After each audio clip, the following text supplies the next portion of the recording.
आखिरकार पता चल गया कि टाइटैनिक के मलबे के पास टाइटन अब्दोस को किस चीज ने खींचा था, जिसकी वजह से उसके आसपास एक धमाका हुआ और टाइटन के टुकड़े हो गए। आखिर वो चीज क्या थी, इसके बारे में जानने से पहले हमें ये जानना होगा कि ये इंसिडेंट कैसे हुआ। इस इंसिडेंट के पीछे जो सबसे बड़ी वजह है वो है ओशन गेट। अभी इस चीज को इन्वेस्टिगेट किया जा रहा था, लेकिन कुछ ऐसे सबूत साइंसदानों को मिले हैं जो ये साबित करते हैं कि इसमें गलती कहीं न कहीं टाइटन अब्दोस की थी। कुछ दिन पहले यूएस नेवी ने एक धमाके की आवाज को रिकॉर्ड किया, लेकिन उन्हें पता नहीं था कि ये धमाका किस चीज का है। ये धमाका उस वक्त हुआ जब टाइटन का राब्ता उसकी मदरशिप पोलर प्रिंस से टूट गया था। यानी जिस अब्दोस में 5 अरबपति सवार थे, उसे एक और मदरशिप कंट्रोल कर रही थी। ये समुद्र की सतह के ऊपर रहती थी और इसके बिल्कुल नीचे ये अब्दोस रहती थी, जो टाइटैनिक का मलबा देखने के लिए समुद्र की गहराई में गई थी। ये टोटल 8 घंटों का टूर था, जिसमें 4 घंटे ऊपर से नीचे और नीचे से ऊपर आने में लगने थे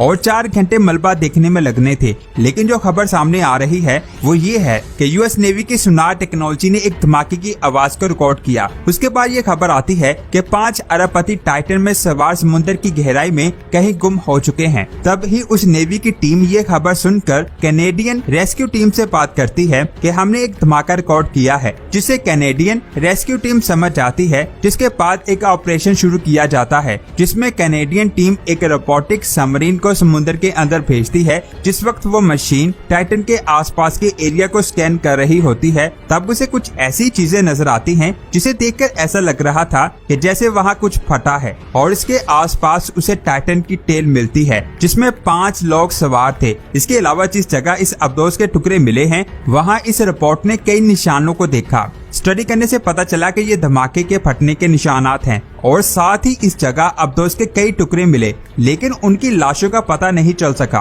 कहा जा रहा है कि धमाके की वजह से लाशों के टुकड़े हो गए होंगे, जिन्हें समुद्र की अंदरूनी लहरें खींचकर कहीं दूर ले गई या उन्हें वहाँ खतरनाक जानवर खा गए। इसी वजह से इन लाशों को फाइंड करना बहुत ज्यादा मुश्किल है। इसके अलावा एक और बात सामने आ रही है कि रश, जो टाइटन अब्दोस का मालिक था, वो एक और अरबपति बाप और बेटे से राब्ता कर रहा था कि वो भी उनके साथ इस अब्दोस में बैठकर समुद्र के नीचे चले, लेकिन उन दोनों ने इसमें कुछ अजीब देखा। उसके बाद उस अरबपति के बेटे का कहना है कि जब मैंने इस अब्दोस को देखा और इसके डिजाइन के बारे में सुना तो मुझे शक हुआ और मुझे लगा कि क्या ये अब्दोस समुद्र के प्रेशर को बर्दाश्त कर पाएगी, क्योंकि एक तो इसका साइज बहुत छोटा था और ये कार्बन फाइबर से बनी हुई थी। रश ने कई बार ये भी कहा कि हम रूल्स को ब्रेक कर रहे हैं, क्योंकि हम ऐसे अब्दोस को बनाने चाह रहे हैं जो कम खर्च में बने। बाद में जब उन दोनों अरबपति बाप बेटे का इंटरव्यू सामने आया कि ये दोनों बाप बेटा भी उस अब्दोस में सवार होने वाले थे, लेकिन एंड टाइम पर इन दोनों ने इसका टिकट लेने से इनकार कर दिया, जिसकी वजह से इनकी जगह पाकिस्तानी नज़ाद बिजनेसमैन शहजादा दाऊद और सलमान दाऊद ने टिकट ले ली और आज वो इस दुनिया में नहीं है। जब ये खबर इन दोनों अरबपति बाप बेटे ने पढ़ी तो तब उन्होंने बताया कि हमें भी इसका ऑफर आया था और हमने इसे रद्द कर दिया, क्योंकि हमें शक था कि ये अब्दोस सेफ नहीं है और हमारा ये फैसला बिल्कुल सही साबित हुआ। ज्यादातर लोगों का कहना है कि कार्बन फाइबर और टाइटेनियम से इसकी जो बॉडी बनाई गई थी उसमें फॉल्ट था, जिसमें छोटा सा सुराख हुआ, पानी अंदर चला गया और वो समुद्र की गहराई का प्रेशर बर्दाश्त ना कर सकी। ये बात आप जान लें कि समुद्र में जितनी भी सबमरीन चलती हैं वो मेटालिक होती हैं, जो पानी के बहुत ज्यादा प्रेशर को आसानी से बर्दाश्त कर सकती हैं, लेकिन ये मेटालिक नहीं थी। सबसे बड़ी बात ये है कि टाइटन अब्दोस, जिसमें 5 अरबपति सवार थे, इसे सर्टिफाइड नहीं किया गया था।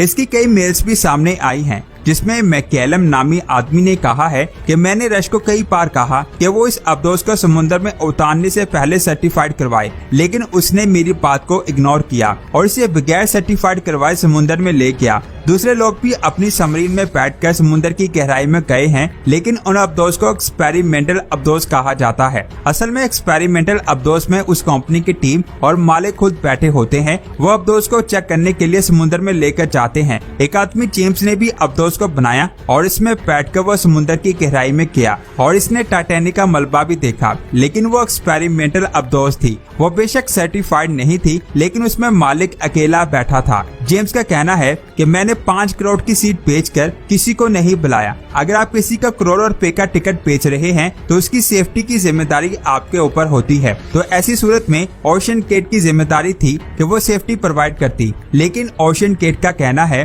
कि अब्दोस को बनाने में हर कंपनी का डिजाइन और आइडिया डिफरेंट हो सकता है। इसे एक दिन में नहीं बनाया गया बल्कि इसे बनाने में कई साल लगे। लेकिन जो हादसा हुआ है इसमें ओशन गेट का बहुत बड़ा हाथ है। जेम्स का कहना है कि रश को कवानीन का कोई ख्याल नहीं था, वो रिस्क लेना चाहता था, इसलिए उसने सबकी जान खतरे में डाल दी। एक बात मैं क्लियर कर दूं, समुद्र की सतह पर दबाव 6.6 मुरब्बा फी इंच होता है। हर 10 मीटर बाद यह दबाव दुगना हो जाता है। यहाँ ये अब्दोस थी, वहाँ दबाव सतह से 300 गुना ज्यादा था, जिसकी वजह से दबाव ने इसे अपनी तरफ खींचा और ये फट गई। जेम्स का ये भी कहना है कि लोगों को टिकट बेचकर बुलाया गया, इसलिए उनको इस बात का पता होना चाहिए था कि समुद्र में जैसे जैसे हम नीचे जाते जाएंगे दबाव बढ़ता जाएगा और रश को ये चेक करना चाहिए था कि क्या उनकी अब्दोस इस प्रेशर को बर्दाश्त कर पाएगी या नहीं। इसीलिए लोगों को समुद्र में लेके जाने से पहले इसे सर्टिफाइड करवाना चाहिए था। अगर ये एक्सपेरिमेंटल होती तो उसमें रश या उनकी टीम बैठ कर जाती,